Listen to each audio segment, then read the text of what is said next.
Take a breath with me, because there's something brewing with these Chargers that can tilt this entire weekend. You can feel it. There's a subtle sign that one key piece might be ready to go full mode right when it matters most.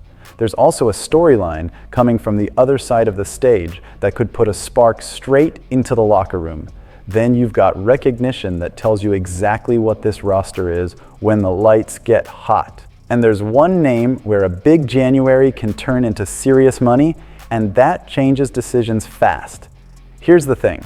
January football is a detail exam, not just scheme on a whiteboard. It's the way a quarterback grips the ball when the pocket collapses. It's that split second when pressure hits and you decide, am I living with the play call, or am I escaping and turning a bad snap into a first down? That's why I keep coming back to one small point that can swing the Chargers' chances in Foxborough. While everybody's arguing seating, weather, and noise, the real fight might be simple. Trust the grip, trust the snap, trust the hand. Now, let me say this, Bolt fam, there's legitimate hope here. Justin Herbert has basically been operating in survival mode for weeks. Broken hands since week 13, and he still posted a real season. 3,727 passing yards, 66.4% completions, 26 touchdowns, 13 interceptions through 16 games. All of that behind an offensive line that's been anything but steady. So when people crush the decision to rest starters in week 18 and give up seating for extra rest, go back and look at it now. It's starting to feel like the trade-off was worth it. Herbert said on Wednesday he was able to do most everything out there, and the big focus is making sure he can grip the ball and keep two hands on it in the pocket. Translation, and I'm keeping it simple on purpose. He's getting back to trusting the ball won't slip away at the worst moment. If that carries into Sunday, you're not getting good enough Herbert. You're getting the full version. And full isn't just arm talent. It's mobility with intent. This season, he put up 498 rushing yards and 34 first downs when he scrambled out of the pocket. And the offense hit a 57.8% success rate on those plays. That's not backyard chaos. That's a tool. That's third and long turning into a drive that stays alive. That's defensive backs having to plaster longer. That's a pass rush losing lane discipline. It matters even more because if the hand is trending the right way, Herbert can go under center and operate from shotgun without the offense feeling like it has to protect him from himself. That opens up play action. It opens up timing. It opens up Greg Roman's full menu. Against the Patriots defense with spots you can stress, the Chargers don't need perfect. They need QB1 with access to everything. Be honest, if Herbert is really close to full health, does this go from no shot to, okay, upset is on the table in your mind? Because the next layer is where it gets spicy. Because while we're all locked on Herbert, the league is pushing another storyline hard, and it's coming straight from the other sideline. Sunday isn't only Chargers versus Patriots. It's Herbert versus Drake May. It's battle-tested reality versus the clean headline. It's value versus narrative. May won the regular season stat debate. Cleaner numbers, louder hype, and a path that, let's call it what it is, was a lot friendlier on the schedule. Herbert, he's been dealing with a bruised offensive line all year, playing through pain and still dragging the offense forward. And yeah, the national conversation has mostly picked its favorite. A lot of people are walking into this matchup treating May like the obvious edge, the ready-made star. The guy who's supposed to control the game, but not everyone is buying that neat, comfortable story. Greg A. Bedard, a Patriots reporter who knows Foxborough as well as anyone, framed it in a way that's going to irritate plenty of Patriots fans. Herbert is the real value test in this comparison. He basically summed up the Chargers' reality. For the second straight year, Herbert has elevated an offense that would drown a lot of quarterbacks. Last year, it was the weapons. This year, it's protection. Sure, Herbert finally has a defense he can trust, something he never had under Brandon Staley. But offensively, this still hasn't been some stacked situation. May might not have world beaters at wide receiver, but he hasn't been stuck living in the same kind of weekly survival lane Herbert's been forced into. And Patriots fans don't love hearing that. For a lot of them, May is already elite. End of discussion. But Bedard's point wasn't. The Chargers are guaranteed to win. It was more uncomfortable than that. It was respect. Because once you stop treating Herbert like a cute underdog story and you start treating him like a quarterback who's already survived the ugly roads, you get why this matchup isn't as lopsided as people want it to be. Herbert shows up hardened, calloused, weirdly comfortable in uncomfortable football. In a playoff game, that's not a small thing. Now zoom out for a second, because the NFL always does this in January.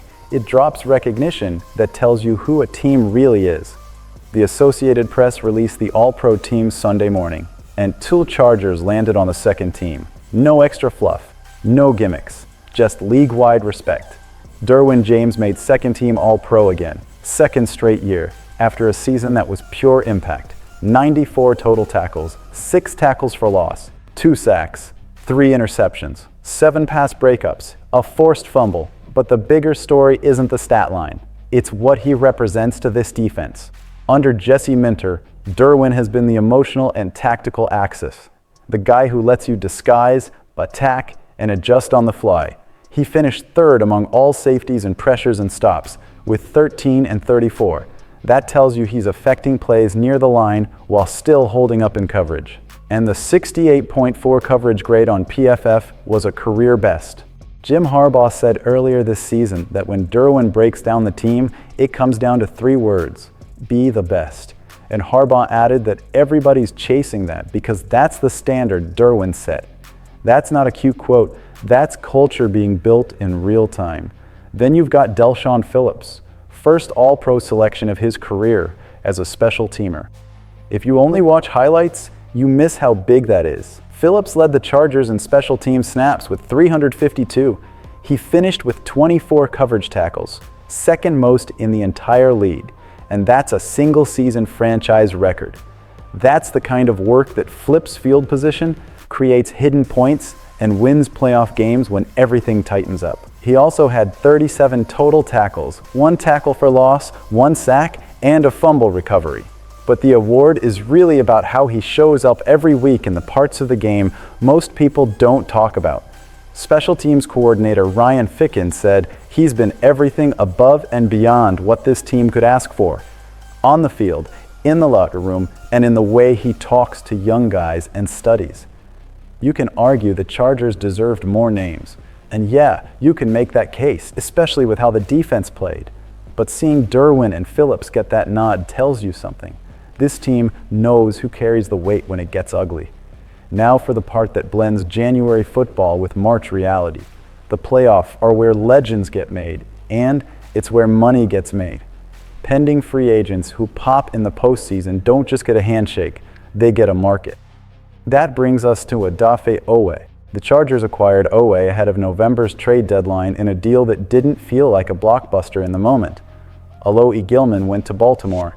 There was a day 3 pick swap, and the Bolts brought in a pass rusher with real juice. Since joining the Chargers, Oweh has totaled 7.5 sacks, and it hasn't just been the number.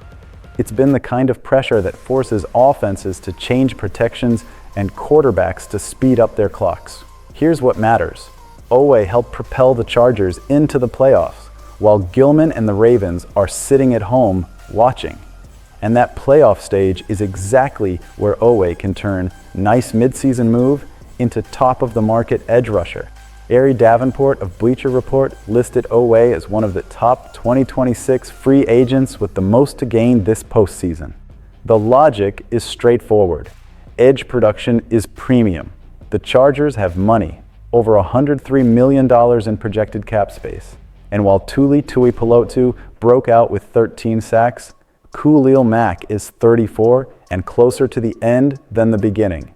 Oweh is playing on his 5th-year option with a $9.5 million cap hit. There isn't a public projection attached to him in what you are reading, but use common sense.